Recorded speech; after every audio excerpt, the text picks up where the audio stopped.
Okay guys, आज मैले हाम्रो एकदमै टिकटक फेसबुकको स्टारलाई भेटेको छु है, हाम्रै गाउँको हाम्रो ब्रदर। र आज ठ्याक्क भेटिसकेपछि एकदम म पनि सरप्राइज भइ पनि हालेँ होइन। अनि उहाँको हालखबर पनि सोधेँ, कस्तो छ सर तपाईँलाई? म चाहिँ त्यही मिनी डिलर चढ्न भनेर आएको, ट्रली टक्क होइन कस्तो हुँदो रहेछ अब यहीँ गाउँको हुँदो रहेछ थाहा थिएन नि त।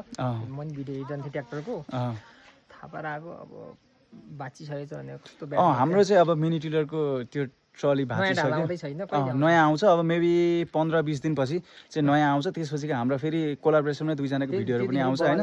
र ओके, अभियसली यार तपाईँ विदाउट तपाईँ त फेरि त्यो भिडियो पनि पुरा नहोला होइन। र अबको आगामी दिनमा चाहिँ हाम्रो के हुन्छ भने हामी दुईजनाको कोलाब्रेसनमा धेरै भिडियोहरू आउँदैछ, उहाँहरूले पनि हेर्नुहुनेछ। पक्कै पनि मलाई भन्दा धेरै उहाँलाई त चिनि नै हाल्नुहुन्छ होइन, उहाँ पहिल्यैदेखि पपुलर हुनुहुन्छ। कहाँ भन्नु यार, होइन धेरैले चिन्नुहुन्छ। त्यसपछि म त भर्खर स्टार्टिङ हो, उहाँ त धेरै पहिल्यैदेखि नै पपुलारिटी हुनुहुन्छ। र उहाँसँग मिलेर केही हामी नयाँ काम गरेर तपाईँहरूलाई कुन रूपमा ह्याप्पी बनाउन सक्छौँ, कुन रूपमा के कुराहरू दिन सक्छौँ, यो चाहिँ हामी फेरि आगामी भिडियोमा भेटेर कुरा गर्नेछौँ। अहिलेसम्मको लागि धेरै धेरै धन्यवाद। Thank you so much, love you all.